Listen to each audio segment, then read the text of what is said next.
Hi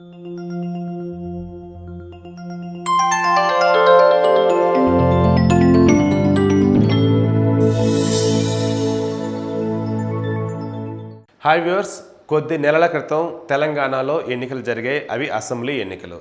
ఆ assembly ఎన్నికల్లో రజత్ కుమార్ అంటే ఎవరైతే ముఖ్య ఎన్నికల అధికారి ఉన్నారో తెలంగాణలో, ఆయన పట్ల ఓటర్లు కొన్ని ప్రశంసలు కురిపించారు. అంటే ఆ ప్రశంసలకి వేరే అర్థం కూడా మనం చెప్పుకోవచ్చు అనమాట. వారేమన్నారంటే, మా ఓట్లు ఏమయ్యాయి, మేము బ్రతికే ఉన్నాం, మేము చచ్చిపోయామా, మరి మా ఓట్లు ఎందుకు లేవు ఏంటి అన్నారు. ఏకంగా ఒకళ్ళు కాదు, ఇద్దరు కాదు, 10 లక్షలు కాదు, 20 లక్షలకు పైగా, దాదాపు 30 లక్షలకు చిల్లరగా ఉన్నటువంటి ఓట్లు గల్లంతైనాయి. చివరికి దానికి రజత్ కుమార్ గారు ఏం చెప్పారంటే, సారీ, సారీ అని ఒక మాట చెప్పారు. కొన్ని తప్పిదాల వల్ల అలా జరిగాయట. కొత్తగా ఓటర్లు నమోదు చేసుకున్న వాళ్ళ తాలూకు డేటాబేస్ అన్నది పోలింగ్ బూత్లో ఇవ్వలేదట. అదేవిధంగా దాని తాలూకు అప్డేషన్ అనేది వెబ్సైట్లో చేయలేదట. అదేవిధంగా ఓటర్ స్లిప్లు ఇవ్వడంలో వైఫల్యం చెందారట. కొన్ని తప్పిదాలు జరిగాయట. కాబట్టి క్షమించండి, ఇక మీదట ఈ తప్పులు జరగకుండా మేము చూసుకుంటాము అని చెప్పారు రజత్ కుమార్ గారు. ఆనాడు తెలంగాణ ముఖ్య ఎన్నికల అధికారి. ఈరోజు కూడా ఆయన. సో దాని గురించి ఇప్పుడు మనం ఎందుకు ప్రస్తావించాల్సి వచ్చిందంటే, ఇప్పుడు ఆంధ్రప్రదేశ్ ఎన్నికల అధికారిగా ఎవరైతే ఉన్నారో గోపాలకృష్ణ ద్వివేది, ఈయన రజత్ కుమార్ని మించిపోతున్నారు అని ఏపీలో ఉన్నటువంటి ఓటర్లంతా కూడా ప్రశంసలతో ముంచెత్తుతూ ఉన్నారు. ఇక్కడ కూడా సేమ్. ఆ రోజు తెలంగాణలో ఓటర్లు అయితే ఏ రకంగా ప్రశంసలతో ముంచెత్తారో, ఈరోజు ఏపీలో ఉన్న ఓటర్లు కూడా అదే రకమైన ప్రశంసలతో ముంచెత్తుతూ ఉన్నారు. ఎందుకంటే అటు ప్రభుత్వంలో ఉన్నటువంటి టీడీపీ వాళ్ళు కాకుండా ఎవరు ఏ రకమైన కంప్లైంట్ ఇచ్చినా సరే దాని మీద ఇమ్మీడియట్గా యాక్షన్ తీసుకున్నటువంటి మీరు, కేంద్రం నుంచి ఎటువంటి ఆర్డర్లు వచ్చినా సరే ఇమీడియట్గా యాక్షన్ తీసుకున్న మీరు, మరి ఈరోజు ఎన్నికలు జరిపే విషయంలో ఈవీఎంలు మొరాయించడం దగ్గర నుంచి ఎలక్షన్ బూతుల్లో ఏకంగా ఈవీఎంలు పగలగొట్టేదాకా, అదేవిధంగా పోలింగ్ స్టేషన్లలో కత్తులతో ఒకరి మీద ఒకరు దాడులు చేసుకొని కార్యకర్తలు చనిపోయేదాకా వస్తుంటే మీరు ఏం చేస్తున్నారు? అదేవిధంగా మా ఓట్లు ఏమైపోయాయని అడిగిన వాళ్ళకి చెప్పే దిక్కు లేక కొంతమంది సూసైడ్ అటెంప్ట్లు కూడా చేస్తూ ఉన్నప్పుడు పోలీసులు ఏం చేస్తూ ఉన్నారు? తెలంగాణలో కావచ్చు, ఆంధ్రప్రదేశ్లో కావచ్చు, మన ఇండియాలో ఎక్కడైనా సరే కావచ్చు. మొన్నటి జరిగినటువంటి తెలంగాణ ఎన్నికల్లో చూసాము. అతను శాసనసభ్యుడుగా అవ్వటం కోసం ఎమ్మెల్యే అభ్యర్థిగా తను కంటెస్ట్ చేస్తూ ఉంటే అతన్ని సైతమే కొన్ని చోట్లకి పోలీసు వాళ్ళు అనుమతించలేదు, సెక్యూరిటీ వాళ్ళు. మరి అలాంటప్పుడు ఆంధ్రప్రదేశ్లో ఈరోజు ఎన్నికలు జరుగుతున్నటువంటి ఆ పోలింగ్ స్టేషన్లలో ఏ రకంగా వేట కొడవలు లోపలికి వచ్చాయి, ఏ రకంగా కర్రలు లోపలికి వచ్చాయి అంటే అంత దరిద్రంగా అక్కడ సెక్యూరిటీ ఉందా అని ఏపీలో ఉన్న ప్రజలు అంటూ ఉన్నారు. దరిద్రంగా ఉందన్నమాట వాళ్ళు వాడిందే. కోపంతో ఇంకా వాళ్ళు చాలా మాట్లాడినారు. అవేవి ఇక్కడ నేను ప్రస్తావించదలుచుకోలేదు. కానీ నేను ప్రస్తావించదలుచుకునేది ఒకే ఒకటి. ఒక సివిల్ సర్వెంట్గా మీరు ఉన్నప్పుడు ముందు జాగ్రత్తల చర్యలు, అటు కడప ఎస్పీని బదిలీ చేయడం కావచ్చు, శ్రీకాకుళం ఎస్పీని బదిలీ చేయడం కావచ్చు, ఇంటెలిజెన్స్ బ్యూరో చీఫ్ని బదిలీ చేయడం కావచ్చు, అదేవిధంగా చీఫ్ సెక్రటరీని బదిలీ చేయటం కావచ్చు. ఇన్ని బదిలీలు చోటు చేసుకున్నాయే, ప్రతి విషయంలో కూడా జాగ్రత్త తీసుకుంటున్నామని చెప్తున్నారే. మరి ఈరోజు ఎందుకు వందల్లో ఈవీఎంలు మొరాయించాయి? దాదాపు 300కు పైగా ఈవీఎంలు మొరాయిస్తే అందులో కొన్ని రిపేర్ చేసి పంపించారు, ఇంకొన్ని రిపేర్ అవ్వలేదు, కొన్ని రీప్లేస్ చేస్తామని చెప్తూ ఉన్నారు. కొన్ని చోట్ల ఈవీఎంలు పగిలిపోతూ ఉన్నాయి, పగలగొడుతూ ఉన్నారు. మరి ఈ రక్షణ చర్యలను ఎందుకు తీసుకోలేకపోతున్నారు? ముందస్తు జాగ్రత్త చర్యలు ఎందుకు తీసుకోలేకపోతున్నారు? ఎక్కడ వైఫల్యం చెందారు? మీ దగ్గర సరైన సిబ్బంది లేరా? సిబ్బంది లేనప్పుడు ఆ సిబ్బంది నియమించుకోవడంలో ఎందుకు వైఫల్యం చెందారు? ప్రభుత్వంలో ఎవరైతే అధికారులు ఉన్నారో వారిని బదిలీ చేసేయడంలో చూపించడం శ్రద్ధ ఇక్కడ ఎందుకు చూపించడంలో ఫెయిల్ అయ్యారు? అక్కడ తాడిపత్రి నియోజకవర్గానికి సంబంధించినప్పుడు అక్కడ చూసుకున్నట్లయితే టీడీపీ కార్యకర్త ఒకరు చనిపోయారు, వైసీపీ కార్యకర్త ఒకరు చనిపోయారు. ఇద్దరు కూడా వేటకొడవలతో దాడి చేసుకొని చనిపోయిన వాళ్ళే కదా. మిగతా కొంతమందికి గాయాలైనాయి కదా. అదేవిధంగా రాప్తాడు నియోజకవర్గంలో కూడా చాలా గొడవలైనాయి కదా, అక్కడ కూడా దాడి జరిగింది కదా. సో అక్కడ కార్యకర్తలు బాగా గాయాలయ్యాయి కదా. అదేవిధంగా చీరాల నియోజకవర్గం ఏకంగా ఆంధ్రప్రదేశ్లో నిన్నటి వరకు శాసనసభ స్పీకర్గా ఉన్నటువంటి, అంటే అసెంబ్లీ స్పీకర్గా ఉన్నటువంటి కోడెల శివప్రసాదరావు పైన కూడా దాడి జరిగితే దానికి దిక్కెవరు?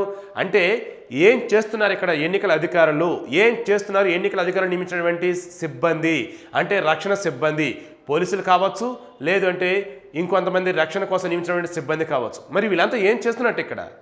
ఇన్నాళ్ళు మేము పదే రక్షణ చర్యలు తీసుకుంటూ ఉన్నాము, మేమంతా కూడా మా విధులను గౌరవిస్తూ ఉన్నాము, మేమంతా కూడా ఎలక్షన్ కోడ్ అమలు చేయడానికి దానికి అనుగుణంగానే మేము చర్యలు తీసుకుంటూ ఉన్నాము అని చెప్తూ ఉన్నటువంటి ఈ ఎన్నికల అధికారులు ఈరోజు వచ్చేటప్పటికి ఎందుకు ఈ రకంగా వైఫల్యం చెందారు? ఇప్పుడు సమయం దాదాపు 4:30 రోజులు అవుతుంది. అయినా సరే ఇప్పటికీ 55% పోలింగ్ దాటలేదు.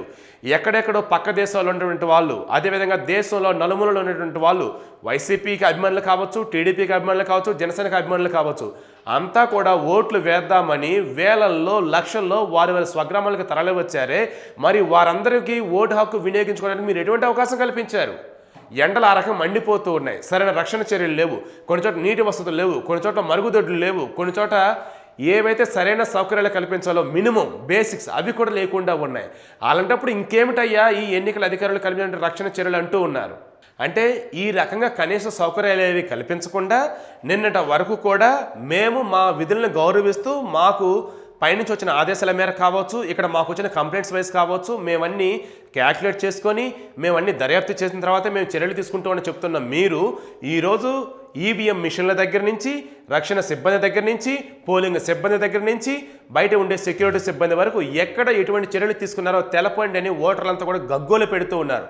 మరొక పక్క ఆంధ్రప్రదేశ్ ప్రభుత్వం వంటి పెద్దలు కావచ్చు, సాక్షాత్తు ముఖ్యమంత్రి ఏకంగా వచ్చిన ఓటర్లు అందరూ కూడా విజ్ఞప్తి చేస్తున్నాడు, మీరంతా కూడా సహనం కోల్పోవద్దు, దయచేసి మీరు సాయంత్రం కొన్ని చోట్ల 5 వరకు టైం ఉంది, కొన్ని చోట్ల 6 వరకు టైం ఉంది, కాబట్టి ఆ టైం లోపల మీరు పోలింగ్ స్టేషన్లోకి వెళ్ళినట్లయితే రాత్రి ఎంత సమయమైనా సరే మీ అందరూ కూడా అక్కడ ఓటు వేయడానికి అవకాశం కల్పిస్తారు, కాబట్టి మీ ఓటుని సద్వినియోగం చేసుకోండి.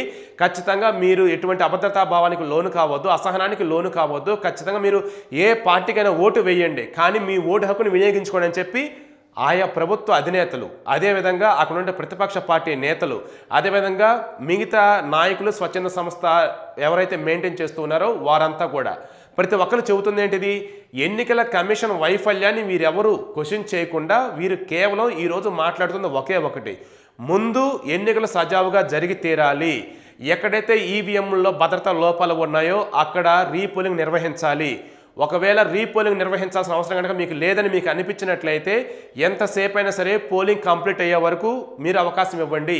సో ఈ రకం వాళ్ళంతా కూడా చెప్తున్నారు. అంటే దీని అర్థం ఏంటి, ఇక్కడ ఎలక్షన్ కమిషన్ అన్నది ఎటువంటి చర్యలు అయితే మేము తీసుకుంటామని ఇన్నాళ్ళు చెబుతూ ఉన్నారో ఈరోజు పూర్తిగా వాటన్నిటిలో కూడా వైఫల్యం చెందారనేది ఈరోజు కనిపిస్తూ ఉన్నది. ఈ కనిపిస్తూ ఉందన్నది నేను చెప్తున్న మాటగా సుమా, క్లియర్గా ఆంధ్రప్రదేశ్లో గ్రౌండ్ లెవెల్లో మనం చూస్తున్నటువంటి ఉదయం చూస్తున్నటువంటి విషయాలు అవన్నీ కూడా చాలామంది ఓటర్లు వారి మనోగతాన్ని చెప్పడం జరిగింది, అదేవిధంగా అన్ని ఛానల్స్ కవర్ చేయడం జరిగింది. అటు అధికార పక్షానికి ఉన్న కొన్ని ఛానల్స్ ఉన్నాయి, అదేవిధంగా విపక్షాలకు ఉన్న ఛానల్స్ ఉన్నాయి. ప్రతి ఒక్కరు కూడా ఇక్కడ క్లియర్గా చెప్తుంది ఏంటంటే, కొంతమంది వారి కార్యకర్త మీద వేరే వాళ్ళు దాడి చేశారని, ఇంకొంతమంది వేరే వాళ్ళు వచ్చి వీళ్ళ మీద దాడి చేయాలని చెప్తూ ఉన్నారు. ఈ విషయాలు పక్కన పెడదాం, వారి స్వలాభం కోసం వారు చెప్పారని అనుకుందాం. కానీ అన్ని ఛానల్స్ కావచ్చు, లేదంటే అందరూ కూడా చెప్తున్నది ఒకే ఒకటి, ఎన్నికల కమిషన్ కనీస సౌకర్యాలు కల్పించడంలో ఫెయిల్ అయిందని, అందులో క్లియర్గా ఈవీఎంస్ ముఖ్యంగా చాలా చోట్ల మొరాయించాయని, దానివల్ల ఓటింగ్ శాతం గణనీయంగా పడిపోయిందని, తీవ్ర ఎండాకాలం కావడంతో క్యూలో ఉండలేక చాలామంది వెనుతిరిగి వెళ్ళిపోయారని, వారంతా తిరిగి ఓటు వేయడానికి వస్తారో లేదో డౌట్ ఉందని, ఇన్ని డౌట్స్ వాళ్ళు వ్యక్తం చేస్తూ ఉన్నారు. సో ఎవరైతే ఓటు వేద్దామని ఎక్కడెక్కడి నుంచో ఊర్లు వచ్చారో వారు అందరూ కూడా ఈరోజు ఓటు వినియోగించుకుంటారో లేదో తెలియదు. దానికి కారణం ఎన్నికల కమిషన్ వైఫల్యమని చాలామంది చెబుతున్నారు. ముఖ్యంగా ఇక్కడ కన్క్లూడ్ చేయాల్సింది ఒకే ఒకటి, ఎవరైనా సరే గొప్పగా పని చేయడంలో ఒకరితో కంపేర్ చేసుకుని దాని అంతటికన్నా ఇంకా గొప్పగా పేరు తెచ్చుకోవాలి. కానీ వాళ్ళు పేరు తెచ్చుకోకపోయినా పర్లేదు, జనాలు ఇచ్చే పేర్చలు అనుకున్నట్లయితే అది కూడా గొప్పగా ఉండేలాగా చూసుకోవాలి. అంతేగాని పక్క రాష్ట్రంలో ఉన్నటువంటి ఎన్నికల అధికారిని ఆల్రెడీ ప్రజలంతా కూడా ఓ రకంగా తప్పు పెడితే దానికి 10 తప్పుబట్టేలాగా మనం ప్రవర్తిస్తున్నామంటే అది మన వృత్తికి ఎంత కలంకం తెచ్చే విధంగా ఉంటుంది. అదేవిధంగా అది మన పనితనాన్ని ఏ రకంగా ఇక్కడ బేరీజు వేసి ప్రజలకు చూపిస్తుంది అన్నది కూడా మనకు తెలియాలి. కాబట్టి దయచేసి ఎన్నికల అధికారులు కావచ్చు, ఐఏఎస్, ఐపీఎస్, ఐఎఫ్ఎస్ ఏ అధికారులైనా సరే కావచ్చు కాక, కేంద్ర సర్వీసులో పనిచేసే వాళ్ళైనా, రాష్ట్ర సర్వీసులో పనిచేసే ఎవరైనా సరే, ప్రభుత్వ ఉద్యోగులు అన్నప్పుడు మీ నియమాలకు తగ్గట్టుగా, మీ విధులకు తగ్గట్టుగా పనిచేయండి. అంతే తప్ప ఓ పార్టీకో లేదంటే ఓ నాయకుడికో తగ్గట్టుగా మనం కనుక పనిచేసినట్లయితే అబాసుపాలు కాక తప్పదు. ప్రజాస్వామ్యాన్ని అబాసుపాలు చేసిన వాళ్ళం మనమే అయిపోతాము. దయచేసి ఇక నుంచైనా సరే మీరు మీ విధులకి, మీ వృత్తికి మాత్రమే న్యాయం చేయండి, ఎవరికో చేయొద్దండి. ఈరోజు నిజంగా మీరు ఎవరికి న్యాయం చేయాల్సిన ఇది లేకుండా ప్రజాస్వామ్యానికి న్యాయం చేసేట్టుగా ప్రవర్తించారని మీ మనసాక్షి చెప్పినట్లయితే ఆ మనస్సాక్షిలో ఉన్నటువంటి నిజాలేవో ప్రజలకు కూడా మీరు రేపు చెప్పండి పోలింగ్ కంప్లీట్ అయిన తర్వాత. అప్పుడు కానీ వారికి అసలు నిజాలు తెలియవు. ఇప్పుడైతే మాత్రం ఆంధ్రప్రదేశ్ ప్రజానీకం అంతా కూడా ఒకటే అంటూ ఉన్నారు. మొన్న తెలంగాణ ప్రజల్ని ఏ రకంగా అయితే ఇబ్బందులకు గురి చేశారో తెలంగాణ ఎన్నికల అధికారి రజత్ కుమార్, ఆయనని మించేలా ఈరోజు మమ్మల్ని ఇబ్బందులకు గురి చేశారు ఈ ఆంధ్రప్రదేశ్ ఎన్నికల అధికారి ద్వేది అంటూ ఉన్నారు సార్.